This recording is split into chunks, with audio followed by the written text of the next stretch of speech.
ద్వారకా తిరుమల చిన్న వెంకన్న పులిహోర ప్రసాదంలో పురుగు రావడంపై స్పందించిన ఆలయ ఈవో త్రినాథరావు. భక్తుడు తీసుకున్న పులిహోర ప్రసాదంలో కంటపడ్డ పురుగు సోషల్ మీడియా మాధ్యమాల్లో పోస్టు చేసిన భక్తుడు ఆలయ ప్రసాదాల తయారీ కేంద్రంలో తనిఖీలు అధికారులు నిర్వహించారు. ప్రసాద తయారీ కేంద్రం పరిశుభ్రంగానే ఉన్నట్లు ఈవో వెల్లడించారు.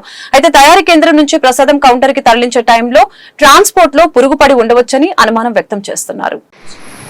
ఓం నమో వెంకటేశయ్య. ఏలూరు జిల్లా ద్వారకా తిరుమలలో శ్రీ వెంకటేశ్వర స్వామివారి దేవస్థానానికి ఏలూరు నుంచి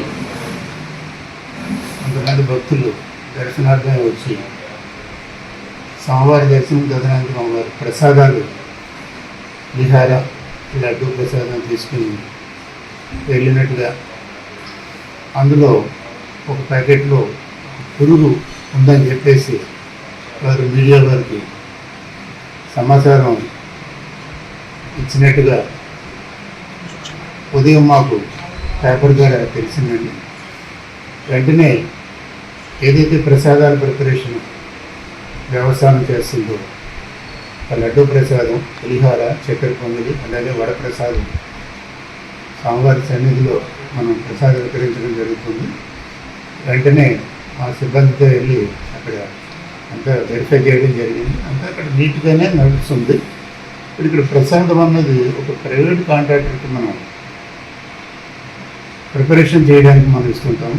ఒక కళాయి కింద అని చెప్పేసి వారు కూడా అక్కడ స్వామివారి అక్కడ భక్తి భావంతోనే పనిచేస్తున్నారు. అక్కడ ఈ పురుగు వచ్చే అవకాశం అయితే ఆ పరిసరాలు ఎక్కడ కనపడలేదు. అక్కడ తయారు చేసిన ప్రసాదం ఒక ట్రక్కులో ఈ బాస్కెట్లో ఈ ప్రసాదాలు లోడ్ చేసుకుని ఆ ట్రక్కులో లోడ్ చేసి అది తీసుకొచ్చి ఈ ప్రసాదాల కౌంటర్కి ఇవ్వడం అనేది జరుగుతుంటుంది. ఈ సందర్భంగా ఏంటంటే దేవాలయం ప్రెమిసెస్ అంతా ఈ చెట్లు అవి రెండూ ఉంటుంది.